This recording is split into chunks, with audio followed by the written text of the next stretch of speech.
Ready for another lesson? Why you need to stick within your own community. Couple days passed by since the murder out in Florida with a white lady murdered the African dude, and when you research it and dig into it, you realize that the African dude didn't really like African American woman, quote unquote. And he was bashing his own community, and he thought that going to other communities would give him more access to better opportunities. Wrong. One thing we fail to understand is that, and I'm going to have to keep repeating this, no other community is going to accept you like your own. Again, no other community is going to accept you like your own. I don't care how much money you have, all of this shit, because the dude, when you look at his social media profile and stuff, he have on Burberry and, he seemed like he living a life and he was very successful. But the woman that he chose, of course, was white. And, it's said that she, quote unquote, only date rich black guys. I wonder why. Could it be the fact that most African Americans don't give a fuck about themselves? Probably. Now, when she decided to stab the dude and claim self-defense and was bailed out like a day later, and she was caught out there having drinks and mimosas and shit like nothing happened. So you need to understand that if the other communities don't give a fuck about you, you have to give a fuck about yourself. This is how they perceive it. I don't care, no matter what you say. You know what movie always stick out to me? King Kong.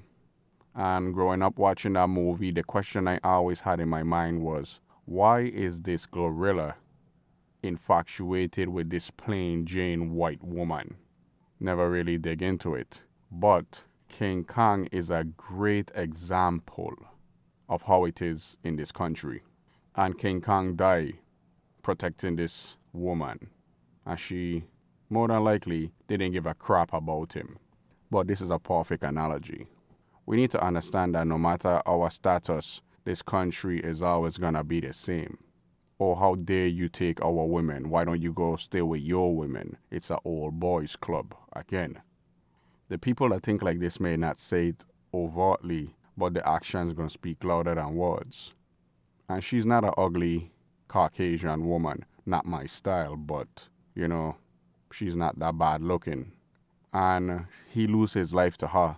But what would have happened if they had went to some country club or someplace predominantly white and somebody would have said something? Then, it was just a bad proposition. He was on the losing side of the equation. If the racists didn't get him, her people would have got him, and she herself got him. Now, not to say that both of these individuals were perfect. They had the issues like everybody else. But we need to understand that red flags start flying, we need to start leaving and start kicking these people out of our lives. I don't believe in going outside of your community, even though I've done it in the past and sometimes I still do it. But in the back of my mind, I always understand that they're not going to love you like your own. And you need to realize that. You need to start coming to terms and grips with it. Because then when you do that, that's the real learning and where your prosperity gonna come from. You've been taught.